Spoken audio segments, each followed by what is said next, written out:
Hello, எங்கள் தோட்டத்தில் நாங்கள் மல்பெரி வெட்டிகிட்டு இருக்கோம். மல்பெரி வெட்ட ஆள் இல்லை,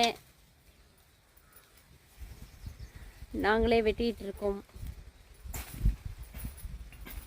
இப்படித்தான் மல்பெரி வெட்டணுமா?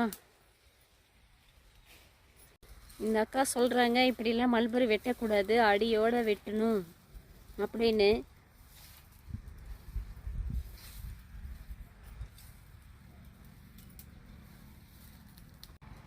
நாங்கள் ஏன் இப்படி வெட்டுறோம்னா, எங்களுக்கு அந்த குச்சி வேணும். அதனால் தலை தனியாக குச்சி தனியாக ஃபஸ்ட்டு வெட்டிக்கலாமேன்ட்டு. அப்போ தான் அந்த குச்சி விதைக்காக எடுத்து வைக்கலான்ட்டு இப்படி வெட்டி வச்சுருக்குறோம்.